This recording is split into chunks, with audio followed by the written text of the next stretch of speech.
In Baldur's Gate 3, it's always nice to have a little bit of know-how into the game's mechanics that are not covered by the tutorials. In this presentation, we'll cover more things I wish I knew from the beginning, and just like what the title suggests, this is a continuation of a video that bears almost the same name. If you haven't seen it yet, I'll leave a link in the description and on this screen. One of the things I mentioned in there is that the campsite is accessible at any time. In addition to this fact, it's worth noting that the resting area changes to match the environment of our current location. The one we're most likely very familiar with is the riverside, when we make camp within the Druid's Grove. If we access it while we're inside this blacksmith's home, for example, the layout shifts accordingly. It's quite nice because the adaptive environments keep things fresh and interesting, but more importantly, some of them have a lot of loot. In this one, which looks to be a cellar of a wooden house, it holds a lot of camp supplies and other items for bartering. We can access this same location as long as we're inside a similar looking place. What this all means is that the campsite is worth checking out as we visit new landscapes. Who knows what we'll find within them. This area is also a great place to have conversations with our party mates, because each one of them are isolated. You see, there are certain topic responses that some members might find disagreeable, so being able to talk to each one of them out of earshot to others will be beneficial. My only initial mistake was I waited till the end of the day to speak with them. And that means I missed out on several interesting dialogues. So every time something eventful happens, maybe related to one of our companions, or something about our adventure, take a moment to speak with our teammates.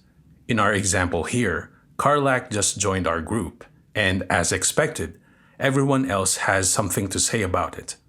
Karlach's got the brawn of a warrior and the wiles of a survivor.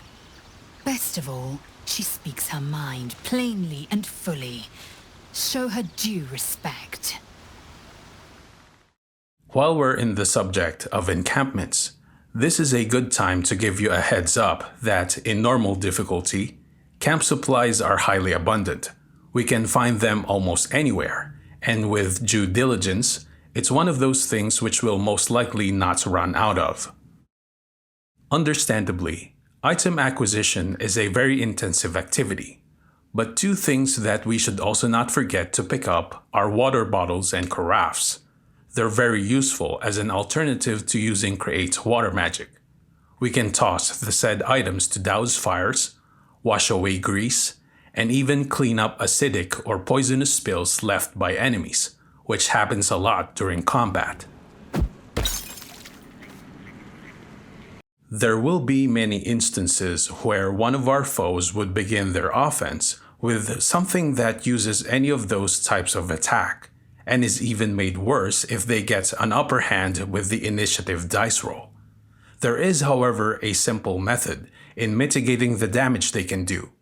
But before we get to that, I think it's important to mention first a couple of strategies we can use prior to the encounter. Starting with the minimization of a possible skirmish by having a dedicated spokesperson for the party, which means a character with high charisma.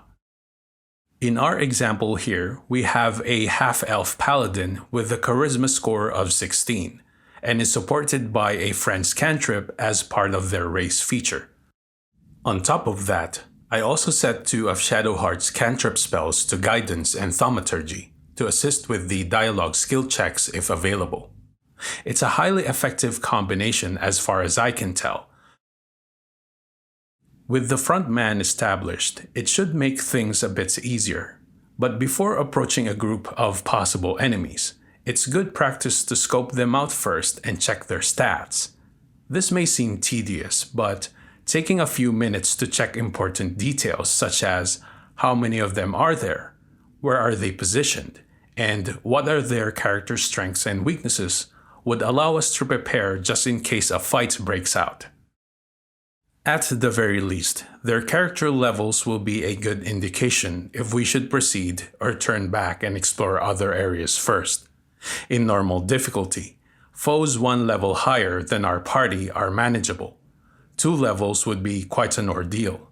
In Tactician mode, enemies 1 level higher would already be very challenging because of their higher HP, and I would not dare engage them unless my team are fully charged.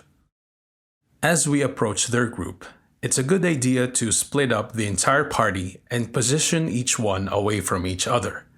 This is just in case somebody attacks with an area of effect spell or something similar. For our ranged damage dealers, like I mentioned in the previous video, we can point them towards an advantageous spot if possible, or at least somewhere safe like behind some cover. From here, the variables greatly expand depending on our team build in comparison to our current opponents, but at the very least, we're now prepared for what they're capable of. Turn-based mode, by the way, is very interesting because it's a feature that can be used to our advantage.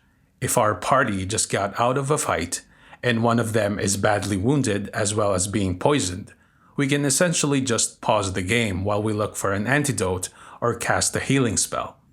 When there's a need for a precise timing so that our firebolt would hit an explosive container as an enemy creature passes by, we can do the same thing. During a typical head-to-head fight, our melee fighters have to get up close first before they could do anything. The problem is, depending on the initiative dice roll, it's most likely that they'll get hit by attacks and other negative effects before their turn, especially if the dexterity modifier is very low. In the previous video, I talked about a jumping trick that would allow our fighters to close the distance and attack at the same round.